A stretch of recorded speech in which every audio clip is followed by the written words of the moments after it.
Hey guys, welcome back to Tremor Trails. Today we're doing something that I've been wanting to do since we first started getting out on off-road trails. Of course, I'm talking about putting a off-road bumper on the front of the truck. This was a hard choice and it was a lot of thought process going into it, but I wanted something that would give me a little bit better approach angle, something that was sleek and slim, and something that could hold a 12,000 pound winch. Today we're going to dive into what we did on the truck. Let's go.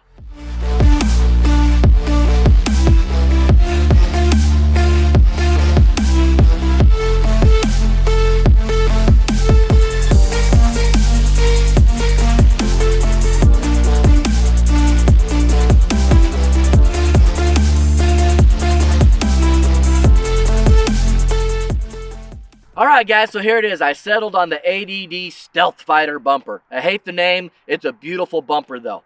The fit and finish on this thing is pretty much flawless, and I've seen a lot of guys that have ran this on their trimmers, and this is the one that I finally settled on. There are some other options out there, but let me tell you why I wanted this bumper compared to the other ones. My main prerequisites for getting a bumper was A, I needed to be able to have my front camera completely exposed and open because, like I mentioned in a lot of the videos, I use this front camera out on trails non-stop. So I didn't want anything that was going to block it. If you do a tube or a cattle guard here, you're not going to be able to use this front camera, and that's just a bad deal for us out on the trails.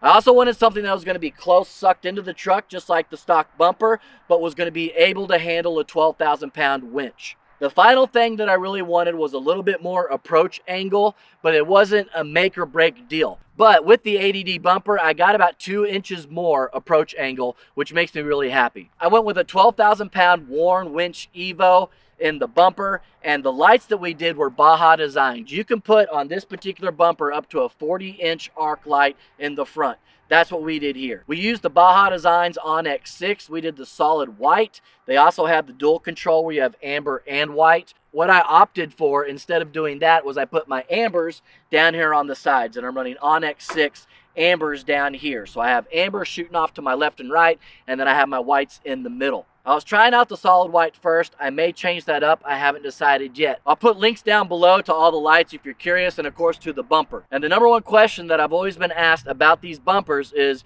does your Blues Cruise work? Does your adaptive steering control work? Do your sensors work? Yes, they all work. If you see right here, these are all the sensors that were on the original bumper. Now, there's going to be a little bit of compromise when it comes to putting on the majority of your off-road bumpers. I was told that there's a few that you don't have to remove the intercooler, but I've tried to research that and I still haven't found it. Somebody told me that the Fab 4 Matrix, you don't have to remove the intercooler and you can put a winch on it. I don't know enough about that, but it's something that you might want to Google and check out. As for me, I knew I had to remove the intercooler and replace it up top. You're going to have to do some cutting. You're going to lose your shutters that are on the front of the truck. They're in here that actually open and close when you're going down the highway. That was the compromise I had to make. But in order to do that compromise, I was able to get a 12,000 pound winch on the truck, which should be plenty to get me out of any situation and should be enough to let me help other people that are out there stranded as well. So I think that's everything on the bumper. We got the Baja Design lights, we got the Evo winch, we got the fit and finish of the ADD Stealth bumper. Now, how did we put this thing on? I thought that this thing was going to be pretty simple, to be honest with you. I thought it was going to be a couple bolts, and you were going to slap it in, you were going to move the intercooler and be done with it.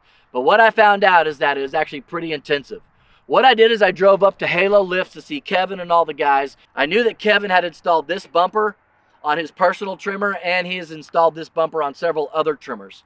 Now, you can take it to a Ford dealership, and the guys may be really good at installing those bumpers, but you may get some grease monkeys that have never done it before, and I just wanted to put the truck in good hands where I knew people who knew how to install the bumper properly were going to be able to do it. So we ran up to Colorado to see Kevin, not only just to hang out and say hey, but to make sure that the bumper was installed properly.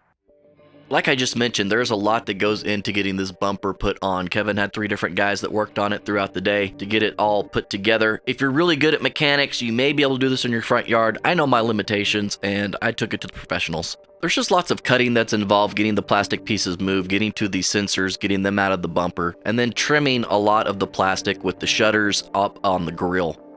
Now, if you got 3.5, your intercooler is going to be down below, and of course that's where our winch is going to be, so we got to get that removed. After getting the intercooler removed, you're going to see on some of the trimmers there is this nipple right here. Kevin said that some of them have them on the frame and some of them don't. Mine did have it. If you put the ADD bumper on, you're going to have to modify this nipple right here, so that means you're going to have to cut it off. ADD makes great products, but one thing that a lot of people have complained about, everybody that I know that has put the ADD intercooler on their truck, ADD puts this graffiti all across the front of it. I had to get some brake cleaner and a toothbrush and go to town to remove it. ADD, if you're watching this, please quit spray painting the front of the intercooler because it looks terrible when it is installed. After getting most of the prep done, it's time to pull out the bumper, and here it is in all its glory. What we're going to do first is we're going to install the arc lights. Kevin has one right here, and he's going to explain it real quick. What's up, everyone? What we have here is the Baja Designs curved 40-inch light bar, Arc 40.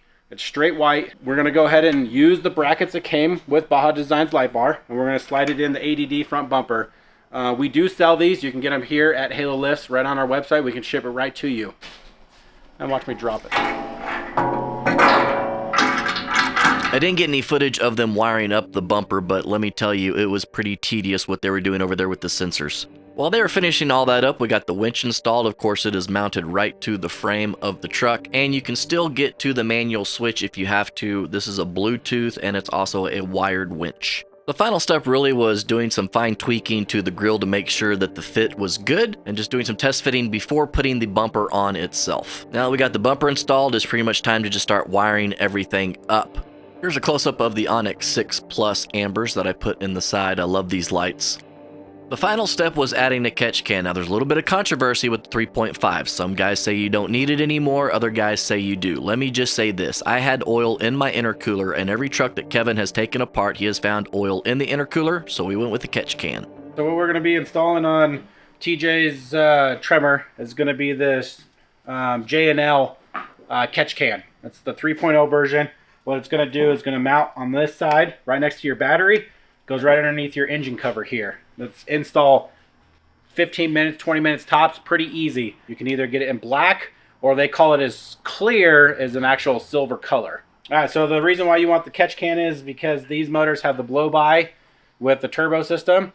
And what it does is it has oil getting sucked right back into through your intake, and then it shoves it down where your valves are. So now your valves are getting all gumped up. We've also noticed, even on these newer generation EcoBoosts, that the intercoolers are filling up with oil. So it's a great time, or right when you get the vehicle, put this bad boy on. It'll save your motor in the long run. Okay, here's the stock part that we just pulled off TJ's. It goes right here on top of the valve cover, and it goes over to right behind the throttle body for your intake.